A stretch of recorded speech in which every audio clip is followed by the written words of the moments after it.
படுத்துட்டே தாய்ப்பால் கொடுக்கலாமா? இங்க நிறைய நியூ மதருக்கு ஒரு பெரிய டவுட் இருக்கும். என் குழந்தைக்கு நான் படுத்துக்கிட்டே தாய்ப்பால் கொடுக்கலாமா? ஒருவேளை அப்படி கொடுத்தோம் அப்படின்னா குழந்தைக்கு புரையிறதாகட்டும், இல்ல மூக்கிலேயே பால் கக்குறது, இல்ல காதுல இன்ஃபெக்ஷன் ஆகுறது, மதருக்கு பிரெஸ்ட் நாளடைவுல சாகி ஆகுறது, இதெல்லாம் தாண்டி இப்படியே கொடுக்கறனால குழந்தை எவ்ரி டைம் படுத்துட்டே தான் கேட்பாங்க அப்படின்னு பெரியவங்க சொல்றாங்களே, இது எல்லாம் உண்மைதானா? இந்த மாதிரி பல்வேறு டவுட் இந்த படுத்துட்டு தாய்ப்பால் கொடுக்கறத பத்தி நான் விளக்க போறேன். இந்த வீடியோவை முதல்ல இருந்து கடைசி வரை ஸ்கிப் பண்ணாம பாருங்க. அப்பதான் நான் சொல்ல போற எல்லா பாயிண்ட்ஸையும் உங்களால புரிஞ்சு வச்சுக்க முடியும். இதே மாதிரி குழந்தைகள் ரிலேட்டடான வீடியோஸ் உங்களுக்கு வேணும்னு நினைச்சீங்கன்னா நம்ம சேனலை சப்ஸ்கிரைப் பண்ணி வச்சுக்கோங்க. நான் உங்களுடைய திவ்யா ராமமூர்த்தி. ராமநாதபுரத்தில் 40 வருடத்துக்கும் மேலாக மருத்துவ சேவையில் சிறந்து விளங்கும் சத்யா மருத்துவமனை குழந்தை நல மருத்துவராக இருக்கிறேன். என் ஓபிக்கு ஒரு மதர் வந்திருக்காங்க. அவங்களுக்கு ஃபீடிங் இஷ்யூஸ் இருக்கு.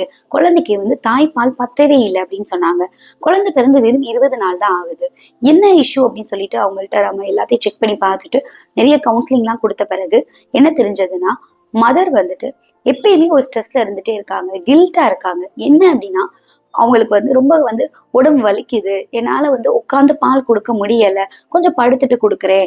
ஆனா வீட்டுல இருக்கவங்க எல்லாம் அப்படி படுத்துட்டு கொடுக்க கூடாதுன்னு சொல்றாங்க. அதனால நான் திரும்பி உட்காரவே ஆரம்பிக்கிறேன். சோ இந்த மாதிரி இருக்கிறனால என் உடம்பு ரொம்பவே ஸ்ட்ரெயின் ஆகுது டாக்டர் அப்படின்னு சொல்றாங்க. நம்ம ஊர்ல என்ன நினைச்சிட்டு இருக்கோம், ஒரு தாய்ப்பால் கொடுக்கணும் அப்படின்னாவே நல்ல ப்ராப்பரா உட்காந்து கொடுக்கணும் அப்படின்னு. உட்கார்ந்து கொடுக்கறது ஒன் ஆஃப் த பொசிஷன் தாங்க. ஏன்னா பிரெஸ்ட் ஃபீடிங் பொசிஷன் அப்படிங்கிறது 6 டைப் இருக்கு. கிராடல், ஃபுட்பால், இல்ல சைட் லையிங், இந்த மாதிரி நிறைய இருக்கு. இதுல எந்த பொசிஷன் நீங்க கொடுத்தாலுமே குழந்தை பால் குடிக்க தான் போறாங்க. இதுதான் கரெக்ட், இதுதான் பெஸ்ட் அப்படிங்கிறது இல்லவே இல்லை. நிறைய மதர் இப்போ LSS பண்ணியிருக்காங்க அப்படின்னாவே ரொம்பவே அவங்க பாடி ஒரு டெலிவரி அப்படிங்கிற ப்ராசஸை அண்டர்கோ பண்ணியிருக்கோம். ரொம்ப ஸ்ட்ரெஸ்ஃபுல் ப்ராசஸ். இது எல்லாத்தையும் முடிச்சுட்டு அவங்க உட்கார்ந்து இருக்கிறப்போ அவங்களுக்கு ஒரு சூச்சரே போட்டிருக்காங்க, அதுல பெயின் இருக்கும். அதுக்கு மேல குழந்தைய ஹோல்ட் பண்ணி பால் கொடுக்கறது அப்படிங்கிறது மதருக்கு டிஸ்கம்ஃபர்ட்டையும் தாண்டி ஒரு பெயினே வந்துடும். எப்பயுமே பிரெஸ்ட் ஃபீடிங்ல மதர் எவ்வளவு கம்ஃபர்டபுளா இருக்காங்க அப்படிங்கிறது ரொம்பவே அவசியம். மதருடைய மென்டாலிட்டி அப்படிங்கிறது ரொம்பவே முக்கியமா இருக்கு.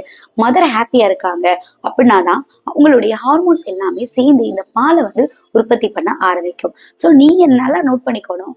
மதர் ரொம்ப கம்ஃபர்டபுளா இல்லாம ரொம்ப ஸ்ட்ரெஸ் பண்ணி ஒரு பெயினே இருக்கு அப்படின்னா நீங்க தாராளமா படுத்துட்டே நீங்க பால் கொடுக்கலாம். அது ஒண்ணும் தப்பு இல்லை. படுத்துட்டு கொடுக்கறது அப்படின்னா நீங்க நேரா படுக்கணும் அப்படிங்கிறது அவசியம் இல்லை. சைட் லையிங் பொசிஷன் அப்படின்னு சொல்லுவோம். அதாவது மதரும் குழந்தையுமே நேருக்கு நேர் பாத்துக்கிற மாதிரி, ஒரு ஒன் சைட் சாச்சு படுத்துட்டு பாத்துக்கிற மாதிரி. இப்ப நான் கை வச்சு காமிக்கிறேன். இப்போ இதுதான் மதர் அப்படின்னா, உங்களுடைய ஃபேஸ் இது அப்படின்னா நீங்க ஒன் சைடா படுத்திருக்கீங்க. உங்களுடைய ஹிப் பகுதி இது அப்படின்னா உங்க குழந்தைய நீங்க இந்த டயத்துல இப்படி படுக்க வைக்கணும். சோ குழந்தைய அழகா பிரெஸ்ட்டை லாச் பண்ண போறாங்க. குழந்தையுடைய ஹிப்பும் மதருடைய ஹிப்பும் டச் ஆகிட்டு அவங்க 2 பேரும் ஃபேஸ் பண்ணிக்கிற மாதிரி. இதுதான் கரெக்டான பொசிஷன், சைட் லையிங் பொசிஷன் அப்படின்னு நம்ம சொல்லுவோம். நிறைய மதர் கேட்பாங்க, டேல எல்லாம் கூட ஓகே டாக்டர், நான் நைட்டு தான் படுத்துட்டு பால் கொடுக்குறேன் அப்படின்னு சொல்லிட்டு. நீங்க தாராளமா நைட் டயத்துல நீங்க கொடுக்கலாம், தப்பே இல்லை. உங்க குழந்தைக்கு நீங்க அதிகமா உட்காந்துதான் பால் கொடுத்துக்கிறேன் அப்படின்னாலோ, இல்ல படுத்துட்டு பால் கொடுக்குறேன் அப்படின்னு சொன்னாலோ கமெண்ட்ல எஸ் அப்படின்னு தெரியப்படுத்துங்க. இல்ல எந்த பொசிஷன் நீங்க பால் கொடுக்குறீங்க அப்படிங்கிறதையும் தெரியப்படுத்துங்க. உங்களுடைய கமெண்ட்ஸை நான் படிக்கிறேன். உங்க குழந்தைங்க ஹெல்த் ரிலேட்டடாவோ இல்ல டயட் ரிலேட்டடாவோ ஆன்லைன் கன்சல்டேஷன் வேணும்னு நினைச்சீங்கன்னா டிஸ்பிளேல தெரியிற நம்பரை யூஸ் பண்ணி என்னோட ஆன்லைன் கன்சல்டேஷன் நீங்க பெற்றுக்கலாம். அப்போ படுத்துட்டு பால் கொடுக்கறனால இந்த புரையேறுது, ஆஸ்பிரேஷன் அப்படிங்கிறது நடக்குதுன்னு சொல்றாங்களே, இது எப்படி? நல்லா புரிஞ்சுக்கணும். நீங்க படுத்துட்டு கொடுக்குறப்போ, ஒன் சைட் படுத்து கொடுக்குறப்போ நிறைய மதர் என்ன பண்ணிடுவாங்க அப்படின்னா தூங்கிடுவாங்க, குழந்தையும் தூங்கிடுவாங்க. இந்த பிரெஸ்ட் ஃபீடிங் அப்படிங்கிறதே ஒரு லெட் டவுன் ப்ராசஸ் அப்படின்னு சொல்லுவோம். அதாவது மேல இருந்து உற்பத்தி ஆகிற பால் கீழ் நோக்கி எதுவுமே தடுக்காம லெட் டவுன் ஆயிட்டே இருக்கும் அப்படிங்கிறது தான் இதோட மீனிங். அப்போ ஒரு தாய் தூங்கிட்டாங்க அப்படின்னாலோ, குழந்தை நிப்பலை வாயில வச்சுட்டே தூங்குறாங்க அப்படின்னா இந்த மில்க் செக்ரேஷன் நடந்துட்டே தான் இருக்கும். ஸோ குழந்தையுடைய வாயில அவங்க சக் பண்ணணுங்கிற அவசியம் இல்லை. பால் ஈஸியா கீழே இறங்கிட்டே உற்பத்தி ஆயிட்டே இருக்கிறனால வாயில போயிடும் அப்படின்னு சொல்லுவோம். அதாவது வாயில இருக்கிற பால் வயிற்றுக்குள்ள போகாம மூச்சு குழாயில போய் ஆஸ்பிரேஷன் நடக்கிறதுக்கு சான்ஸ் இருக்கு. ஸோ மதர் நீங்க கொஞ்சம் அலர்ட்டா தான் நீங்க இருக்கணும். நீங்க படுத்துட்டு பால் கொடுக்குறீங்க அப்படின்னா தூங்கிடக்கூடாது. முக்கியமா குழந்தை தூங்கிட்டாங்க அப்படின்னா அந்த நெப்பில வாயில இருந்து எடுத்து விட்டுறணும். நெக்ஸ்ட் டவுட் என்ன அப்படின்னா, அந்த படுத்துட்டு பால் குடிக்கிறனால காதை இன்ஃபெக்ஷன் ஆகுறது எப்படி அப்படின்னு கேட்குறாங்க. நல்லா பார்த்துக்கிட்டீங்க அப்படின்னா குழந்தைக்கு வந்து பாட்டில் ஃபீட் கொடுக்குறோம். அதாவது ஒரு 8 மாச குழந்தை 10 மாச குழந்தை வரைக்குமே படுத்துட்டே அந்த பாட்டில் அவங்களே தானா குடிச்சுக்கிட்டு குடிக்க ஆரம்பிச்சிருவாங்க. ஸோ இந்த மாதிரி குழந்தைகளுக்கு தான் இந்த இயர் இன்ஃபெக்ஷன் ரொம்பவே காமனா இருக்கு. நம்மளுடைய தொண்டைக்கும் காதுக்கும் ஒரு கனெக்ஷன் இருக்கு. ஸோ குழந்தை இப்படி வாய்க்குள்ள வச்சு அவங்களே குடிச்சிட்டு அந்த பாட்டில கூட வெளியே எடுக்காமலே தூங்கிடுவாங்க. இதனால மில்க் வந்து அங்கே வந்து அக்குமுலேட் ஆகுறதுனால மில்க் வந்து ஒரு இம்பார்ட்டன்டான சோர்ஸா இருக்கு. வேற எதுவும் பாக்டீரியா இல்ல வேற எதுவும் வந்து கிருமிகள் வந்து உட்கார்றதுக்கு இந்த கிருமி போய் காதை போய் அஃபெக்ட் பண்ணிடும். நீங்க படுத்துட்டு பால் கொடுக்கறனால மட்டுமே குழந்தைக்கு வந்து டிஎன் இன்ஃபெக்ஷன் வராது. நீங்க வந்து ஒரே ஒரு விஷயம் மட்டும் மறக்காம பண்ணணும். உங்க குழந்தை வந்து பால் குடிச்சு முடிச்ச உடனே 10 to 15 மினிட்ஸ் வந்து பர்ப் பண்ணிடணும். பர்பிங் அப்படிங்கிற டெக்னிக் வந்து ஜஸ்ட் வந்து குழந்தைய வந்து ஒரு அப்ளைடா வச்சிருந்து ஒரு தடவி கொடுக்குற மாதிரி மட்டும் நீங்க பண்ணிக்கணும். ரொம்ப புட்டு போட்டு அடிக்கணும் அப்படிங்கிறது அவசியமே இல்லை. அதை தாண்டி குழந்தையுடைய ஊரல் ஹைஜீன், அதாவது வாயை நல்லா சுத்தமா வச்சுக்கணும். நிறைய பேருக்கு வந்துட்டு அங்கே வந்து பூஞ்சான் இருக்கிறத நம்ம டங்க்ல வந்துட்டு வெள்ளையா வந்து படியும். ஸோ இந்த மாதிரி எல்லாம் இருக்கிறனால குழந்தைக்கு அதே இன்ஃபெக்ஷன் வந்து காதுக்கு போக சான்ஸ் இருக்கு. நெக்ஸ்ட் டவுட் என்ன, இப்படி படுத்துட்டே பால் கொடுக்கறனால மதருக்கு வந்து பிரெஸ்ட் வந்து ரொம்ப சாகி ஆயிருமா அப்படின்னு கேட்கறாங்க. உண்மை என்ன அப்படின்னா, உங்க குழந்தைக்கு நீங்க கொடுக்குற பால் டயத்துல வந்து பிளட் டவுன் ரிஃப்ளெக்ஸ் நான் முன்னாடி குறிப்பிட்ட மாதிரி இருக்கும். ஸோ வந்து மேல இருந்து கீழே வந்து தானா வந்துட்டு இருக்கும். நம்மளுடைய பிரெஸ்ட்ல வந்துட்டு அப்பர் பார்ட் இல்ல லோயர் பார்ட் அப்படின்னு இருக்கு. ஸோ நீங்க உட்கார்ந்து பால் கொடுக்குறப்போ இந்த லோயர் பார்ட்ல இருக்கிற டக்ஸ்ல இருக்கிற சிக்ரேஷன்ஸ் எல்லாமே ஈஸியா குழந்தைக்கு போய் சேரும். நீங்க படுத்துட்டு பால் குடிக்கிறனால கீழே இருக்கிற லோயர் பார்ட்ல இருக்கிற சிக்ரேஷன்ஸ் மில்க் எதுவுமே குழந்தைக்கு போய் சேராது. ஏன்னா வாய் வந்து குழந்தைக்கு கொஞ்சம் மேல இருக்கு அப்படிங்கறனால.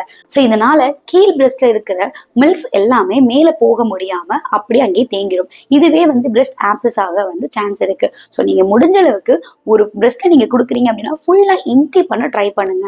நீங்க வந்து ஃபீல் வந்து ரொம்ப ஹெவியா இல்லாம ஜஸ்ட் வந்து ஒரு ரிலாக்ஸா ஃபீல் பண்ணணும். ஒரு பிரெஸ்ட்ல மட்டும் கண்டினியூவா கொடுத்துட்டு அதுக்கு அடுத்து நீங்க நெக்ஸ்ட் பிரெஸ்ட்டுக்கு நீங்க கொடுக்க ஆரம்பிக்கலாம். படுத்துட்டே பால் கொடுக்கலாம் அப்படின்னா நீங்க தாராளமா கொடுக்கலாம். ஏன்னா 6 பொசிஷன்ல எந்த பொசிஷன் வந்து எந்த மதருக்கு செட் ஆகும் அப்படிங்கிறது தெரியாது.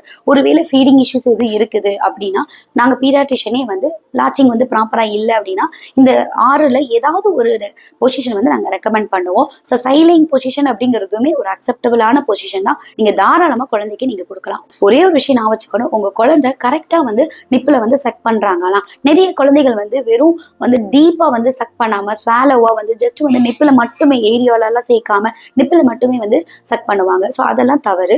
ஒன்ஸ் நீங்க வீட்டுக்கு போற பிறகு ஸ்டார்டிங்ல வந்துட்டு உட்கார்ந்து கொடுக்கறதுக்கு கொஞ்சம் ட்ரை பண்ணுங்க. எவ்ரி டைம் நான் ரெக்கமெண்ட் பண்றது இல்ல, ஜஸ்ட் வந்து ஒரு ஆல்டர்னேட்டிவ் ஃபீடாவது உட்காந்து ட்ரை பண்ணுங்க. ஏன் அப்படின்னா உங்க குழந்தைக்கு எந்த பொசிஷன் வந்து பிடிச்சிருக்கு இல்ல எதுல அவங்க ரொம்ப கம்ஃபர்டபுளா இருக்காங்க, இன்னொன்று உங்களோட ஹோல்டிங் பொசிஷனுமே இருக்கு.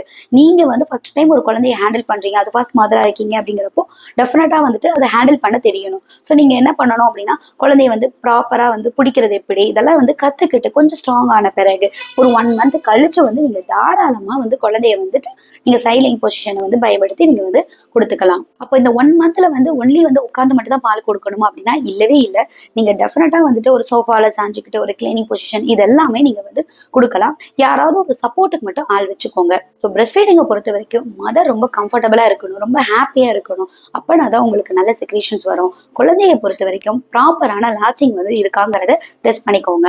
குழந்தை வந்து கரெக்டான வெயிட் கெயின் இருக்காங்க, யூரின் போறாங்களா அப்படிங்கறத மட்டும் வச்சு நோட் பண்ணிக்கோங்க. குழந்தைக்கு பால் பத்துதா அப்படிங்கிறது. பால் குடிச்சு முடிச்ச உடனே பர்பிங்கை வந்து மறக்கவே மறக்காதீங்க. 10 to 15 மினிட்ஸ் வந்து நீங்க தாராளமா பண்ணி விடணும். உங்களுக்கு தாய்ப்பால் பத்துதா இல்லையான்னு டவுட் இருக்கா? ஒருவேளை பத்தலைன்னா என்னென்ன விஷயங்கள்லாம் செஞ்சு தாய்ப்பாலை அதிகப்படுத்த முடியும் அப்படிங்கிறதுக்காண்டி நான் ஒரு வீடியோ போட்டிருக்கேன். வீடியோட லிங்க் ஃபர்ஸ்ட் கமெண்ட்ல இருக்கு, கிளிக் பண்ணி பார்த்துக்கோங்க.